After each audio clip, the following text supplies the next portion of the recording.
He guys, welcome back to my YouTube channel.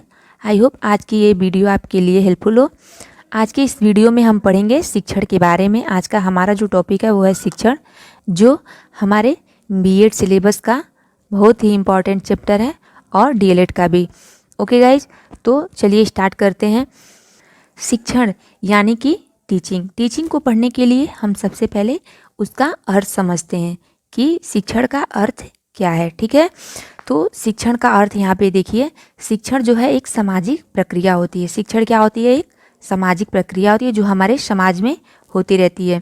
शिक्षण शब्द जो है वो अंग्रेजी भाषा के टीचिंग शब्द से मिलकर बना है, यानी कि शिक्षण का जो हिंदी रूपांतरण है वो अंग्रेजी भाषा के टीचिंग वर्ड का हिंदी रूपांतरण है। ओके गाइज, जिसका तात्पर्य है सीखना। शिक्षण का अर्थ होता है कि सीखना। शिक्षण जो है एक त्रिआयामी प्रक्रिया है जिसमें शिक्षक और छात्र पाठ्यक्रम के माध्यम से अपने स्वरूप को प्राप्त करते हैं, यानी कि शिक्षण एक त्रिआयामी यानी कि ये त्रिआयामी प्रक्रिया है जिसमें यहाँ टीचर होगा, यहाँ स्टूडेंट होगा और यहाँ जो है हमारा पाठ्यक्रम यानी कि सिलेबस होगा। ओके, ये तीनों के बिना हमारे शिक्षण जो होती है अधूरी होती है। इन तीनों के बिना हमारी शिक्षण अधूरी मानी जाती है। इसलिए यहाँ जो है ये एक त्रिआयामी प्रक्रिया, इसको कहा जाता है कि शिक्षण एक त्रिआयामी प्रक्रिया है जिसमें एक टीचर, एक स्टूडेंट और एक पाठ्यक्रम यानी कि सिलेबस होता है। अर्थात किसी विषय वस्तु को माध्यम बनाकर, यानी कि इसको माध्यम बनाकर, इस पाठ्य वस्तु को, इस सिलेबस को माध्यम बनाकर एक शिक्षक और शिक्षार्थी यानी कि स्टूडेंट और टीचर के बीच विचारों का जो आदान प्रदान होता है, परस्पर अंतःक्रिया को, जो विचारों के आदान प्रदान की परस्पर अंतःक्रिया होती है उसे ही हम शिक्षण कहते हैं। ओके, नेक्स्ट हम शिक्षण के अर्थ के बाद नेक्स्ट हम देखते हैं शिक्षण का संकुचित अर्थ। तो हम पढ़ते हैं शिक्षण का संकुचित अर्थ। ठीक है, शिक्षण का संकुचित अर्थ का जो संबंध है वो स्कूली शिक्षा से है, स्कूल के शिक्षा से है, जिसमें अध्यापक के द्वारा, एक टीचर के द्वारा एक बालक को एक निश्चित स्थान पर यानी कि एक पर्टिकुलर प्लेस पर, एक विशिष्ट वातावरण में, यानी कि एक सामान्य या बोले तो एक अनुकूल वातावरण में अध्यापकों के द्वारा उसके व्यवहार में पाठ्यक्रम के अनुसार, जो हमारा सिलेबस होता है उसके अनुसार ही पढ़ाया जाता है और उसके व्यवहार में परिवर्तन किया जाता है, जिसमें शिक्षक द्वारा विद्यार्थी को कक्षा में कुछ ज्ञान एवं परामर्श दिया जाता है। ओके, प्राचीन काल में जो शिक्षा थी वो शिक्षक केंद्रित थी, यानी कि इसमें शिक्षक को ध्यान में रखा जाता था। जो हमारे टीचर थे वो मेन रोल प्ले करते थे, अर्थात शिक्षक अपने अनुसार बालकों को शिक्षा देता था, यानी कि शिक्षक को जो शिक्षा देने होती थी वो अपने अनुसार देता था।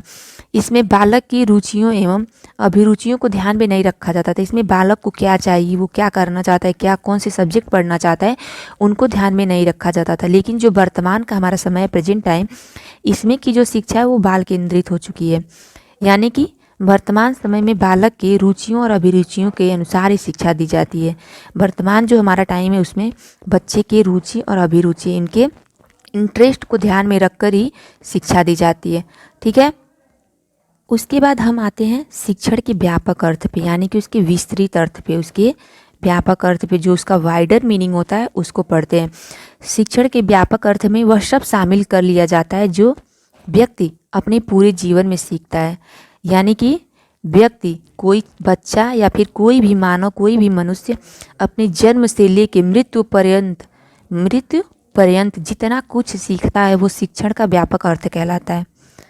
ठीक है, यहाँ हम शिक्षक का व्यापक अर्थ वह है जिसमें व्यक्ति औपचारिक, अनौपचारिक एवं निरौपचारिक साधनों के द्वारा सीखता है, जिसमें ये शिक्षण जो है हमारा, उसके व्यापक अर्थ में इसमें बच्चा औपचारिक तरीके से भी शिक्षण ग्रहण करता है, अनौपचारिक तरीके से भी और निरौपचारिक तरीके से भी। ठीक है, आगे बढ़ते हैं। इसमें जो शिक्षार्थी होता है हमारा, वो जन्म से लेकर मृत्यु तक अपनी समस्त शक्तियों का उत्तरोत्तर विकास करता रहता है। वही, यानी कि इसमें कोई भी छात्र जन्म अवस्था से लेकर मृत्यु तक जितना कुछ भी सीखता है उसमें कुछ न कुछ विकास करता रहता है, वही शिक्षण का व्यापक अर्थ कहलाता है। शिक्षण के अर्थ के बाद जो हमारा मेन टॉपिक होता है वो होता है शिक्षण की परिभाषा। शिक्षण की परिभाषाएं। ठीक है, शिक्षण की परिभाषाएं में कुछ परिभाषाएं जो हैं बहुत महत्वपूर्ण हैं, जैसे कि H.C. मॉरिसन के अनुसार, H.C. मॉरिसन ने कहा था कि शिक्षण वह प्रक्रिया है जिसमें अधिक विकसित व्यक्तित्व, यानी कि अधिक विकसित पर्सनैलिटी जो होती है वो कम विकसित पर्सनैलिटी के संपर्क में आता है और कम विकसित व्यक्तित्व के अग्रिम शिक्षा के लिए विकसित व्यक्तित्व की व्यवस्था करता है। ये इनका कथन है H.C. मॉरिसन का। फिर हम सेकेंड जो है वो B.F. स्किनर का देखते हैं। B.F. स्किनर का जो कथन है, इन्होंने कहा है शिक्षण की परिभाषा में, शिक्षण के बारे में, कि शिक्षण पुनर्बलन की आकस्मिकताओं का क्रम है। ओके, फिर हम देखते हैं बर्टन के अनुसार। बर्टन ने कहा है कि शिक्षण सीखने के लिए दी जाने वाली प्रेरणा, निर्देशन, निदेशन एवं प्रोत्साहन है। रायबर्न के अनुसार देख लेते हैं। रायबर्न का कथन क्या है कि शिक्षण के 3 बिंदु होते हैं: शिक्षक, शिक्षार्थी एवं पाठ्यक्रम। इन तीनों के बीच संबंध स्थापित करना ही शिक्षण है। यह संबंध बालक की शक्तियों के विकास में सहायता प्रदान करता है। ओके, उसके बाद हम देखते हैं शिक्षण के प्रकार। शिक्षण के प्रकार, types of teaching. Types of teaching में शिक्षण के निम्नलिखित प्रकार होते हैं, जिसमें 3 बहुत इंपॉर्टेंट होते हैं, जो है पहला एक तंत्रात्मक शिक्षण, सेकेंड है लोकतंत्रात्मक शिक्षण और थर्ड है स्वतंत्रात्मक शिक्षण। ये जो टाइप है, इसे पढ़ के ही हमें पता चल सकता है कि ये किस प्रकार का शिक्षण है। एक तंत्रात्मक यानी एक तंत्र में शिक्षण, लोकतंत्रात्मक यानी जनतंत्र में शिक्षण और स्वतंत्रात्मक यानी स्वतंत्र रूप से शिक्षण। ओके, पहले को हम देख लेते हैं जो एक तंत्रात्मक शिक्षण है, उसके बारे में देखते हैं। इस शिक्षण पद्धति में शिक्षक केंद्र बिंदु होता है। शिक्षक केंद्र बिंदु होता है। शिक्षक जो होता है इसमें मेन होता है, सेंटर पॉइंट पे, एवं शिक्षक का स्थान प्रधान माना गया। शिक्षक को इसमें प्रमुख माना गया है और छात्र का स्थान जो होता है गौण होता है। यानी शिक्षक इसमें जो होता है सब कुछ होता है, शिक्षक ही सर्वे सर्वा होता है, छात्र का इसमें कोई विशेष महत्व नहीं होता है। इसमें छात्र के सभी क्रियाओं का शिक्षक द्वारा, इसमें छात्र जो भी क्रियाकलाप करते हैं उन्हें शिक्षक के द्वारा मार्गदर्शन एवं दिशा प्रदान किया जाता है। एक तंत्रात्मक शिक्षण में शासक की विचारधारा को वरीयता दी जाती है। इसमें एक तंत्रात्मक शिक्षण में शासक यानी कि एक जो होता है ना तानाशाही टाइप, उसकी तानाशाही में यानी कि बच्चों को, मतलब कि बच्चों पे बर्डन टाइप, बच्चों पे बर्डन दे दिया जाता है कि उन्हें वो चीज़ करनी ही है, उन्हें वो पढ़ना ही है। छात्रों को उसके आदेशों का पालन करना पड़ता है। स्ट्रिक्टली रूल एंड रेगुलेशन यहाँ पे होते हैं जिनको बच्चों को फॉलो करना ही पड़ता है। इस कारण शिक्षक छात्रों को अशुद्ध ज्ञान भी देते हैं और जिसमें यही कारण है कि शिक्षक छात्रों को ठीक ज्ञान न दे पाके अशुद्ध ज्ञान देते हैं और छात्र भी अरुचिपूर्ण ज्ञान हासिल करते हैं। कोई भी रुचि न लेकर अरुचिपूर्ण ज्ञान हासिल करते हैं छात्र। फिर हमारा सेकेंड आता है लोकतंत्रात्मक शिक्षण। लोकतंत्रात्मक शिक्षण यानी कि डेमोक्रेटिक टीचिंग। इस शिक्षण पद्धति को छात्र सहगामी शिक्षण व्यवस्था कहा जाता है। इसका जो दूसरा नाम है वो छात्र सहगामी शिक्षण व्यवस्था है। इस पद्धति में छात्र जो है, छात्र एवं शिक्षक दोनों ही प्रमुख भूमिका में होते हैं। इसमें जो है छात्र का जितना रोल होगा उतना इस शिक्षक की भी भूमिका होती है। ठीक है, इस पद्धति में बालक पाठ्यवस्तु के संबंध में वार्तालाप तथा अशाब्दिक क्रिया कर सकता है। इसमें बच्चा जो है वो अपने सिलेबस के हिसाब से, सिलेबस के अकॉर्डिंग टीचर से अपने बात कर सकता है, अपना जो समस्या समाधान कर सकता है, कुछ पूछ सकता है, कुछ बता सकता है। इस शिक्षण में शिक्षक का स्थान एक निर्देशक अथवा पथ प्रदर्शक के रूप में माना जाता है। इस शिक्षण में शिक्षक जो होते हैं वो हमारे मार्गदर्शन का काम करते हैं। वो हमें बताते हैं कि हमें कैसे क्या चीज़ कैसे पढ़नी है, क्या करनी है, कब करनी है, कितनी करनी है। ठीक है, तथा छात्र एवं शिक्षक दोनों को ही एक दूसरे के विचारों का सम्मान करना होता है। इसमें दोनों ही एक दूसरे का रिस्पेक्ट करते हैं, एक दूसरे की बातों को समझ सकते हैं, एक दूसरे से अंतःक्रिया करते हुए आगे बढ़ते हैं। थर्ड जो है हमारा स्वतंत्रात्मक शिक्षण है। स्वतंत्रात्मक शिक्षण में मुक्तात्मक शिक्षण पद्धति के नाम से भी इसको जाना जाता है। ठीक है, ये चीज़ बहुत इंपॉर्टेंट है। मुक्तात्मक शिक्षण के नाम से ही स्वतंत्रात्मक शिक्षण को जाना जाता है। इस पद्धति में नवीन शिक्षण पर, यह जो पद्धति है वो नवीन शिक्षण यानी कि नए शिक्षण पर आधारित है। इसमें जो बच्चा होता है वो दबाव एवं बाधा मुक्त होकर सीखता है। इसमें बच्चे पे कोई भी बर्डन, कोई भी फोर्स नहीं रहता है, वो एकदम फ्री होकर कुछ सीखता है, फ्री होकर कुछ करता है। इसमें जो हमारे टीचर होते हैं वो छात्र की रचनात्मक प्रवृत्ति यानी क्रिएटिव जो नेचर होता है उसका, उसको पहले देखते हैं, समझते हैं और फिर उसको आगे बढ़ने के लिए प्रोत्साहित करते हैं। इस प्रकार का शिक्षण करते समय छात्र और शिक्षक दोनों के बीच जो होता है मित्रवत यानी मित्र का व्यवहार होता है। ठीक है, फिर हम नेक्स्ट पढ़ते हैं शिक्षा की प्रकृति, नेचर ऑफ टीचिंग। शिक्षा की प्रकृति में कुछ पॉइंट यहाँ पे दिए हुए हैं, जिसमें है पहला, शिक्षण एक अंतः प्रक्रिया है। शिक्षण एक अंतः प्रक्रिया है। सेकेंड है, शिक्षण शिक्षक एवं छात्रों के मध्य पारस्परिक संबंध को स्थापित करने की प्रक्रिया है। शिक्षण जो होती है वो एक टीचर और स्टूडेंट के बीच कैसे संबंध है उसको स्थापित करने की प्रक्रिया कहलाती है। थर्ड जो है, शिक्षण छात्रों के व्यवहार में परिवर्तन लाने की प्रक्रिया है। फोर्थ, शिक्षण एक उद्देश्यपूर्ण प्रक्रिया है। फिफ्थ है, शिक्षण एक विकासात्मक प्रक्रिया है। एंड नेक्स्ट, शिक्षण एक औपचारिक एवं अनौपचारिक प्रक्रिया है।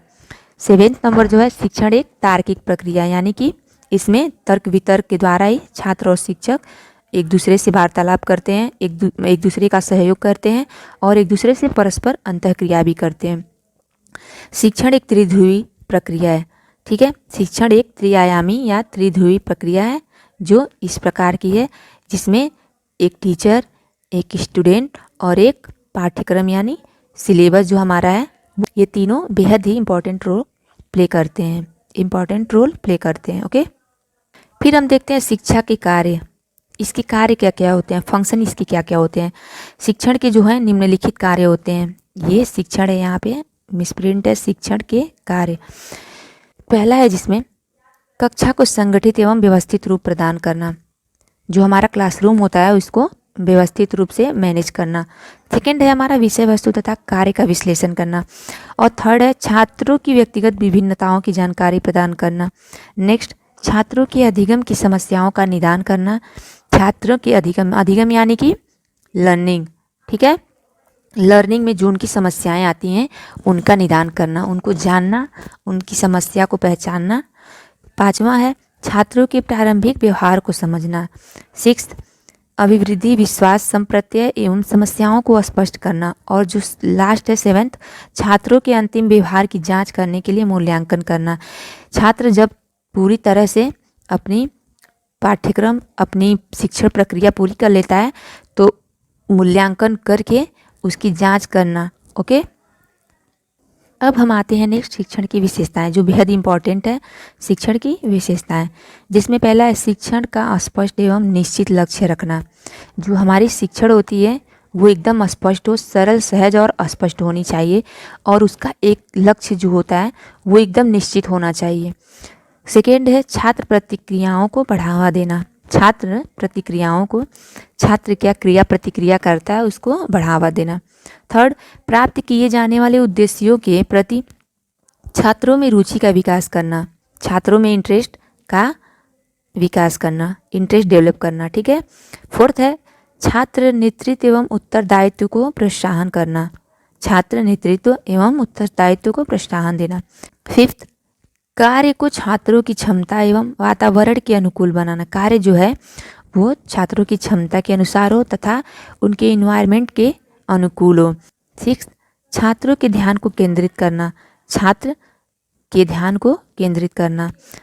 नेक्स्ट, पूर्व ज्ञान के आधार पर नवीन ज्ञान प्रदान करना। पहले हम छात्रों के पूर्व ज्ञान की जानकारी करते हैं कि छात्र पहले से कितनी जानकारी रखते हैं, फिर उनके नए ज्ञान में बढ़ोतरी करना। एट्थ, त्रुटियों को निर्धारित करना और उन्हें ठीक करना। छात्र क्या गलतियां करता है उसको देखना, समझना और फिर उन्हें ठीक करने का प्रयत्न करना। नेक्स्ट, छात्रों की प्रगति का मापन एवं मूल्यांकन करना। छात्र की प्रगति यानी कि छात्र कितना सीखा, कितनी वो प्रगति किया, कितना वो डेवलप हुआ, उसका पहले मापन और साथ साथ उसका मूल्यांकन करना।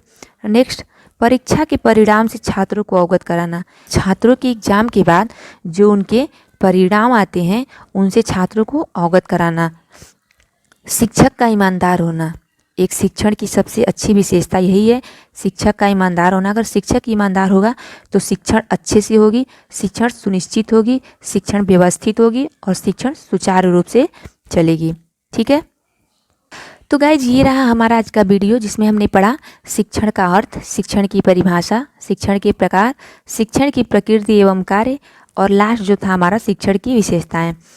शिक्षण के और भी बहुत सारे टॉपिक हैं, शिक्षण के सिद्धांत वगैरह, जो हम अगली वीडियो में डिस्कस करेंगे। ठीक है, हमारा ये शिक्षण चैप्टर जो है एक बहुत बड़ा टॉपिक है। आज हमने ये शिक्षण के जितने भी टॉपिक पढ़े हैं, आई होप आप सबके लिए ये उपयोगी हो, आप सबको समझ में आया हो।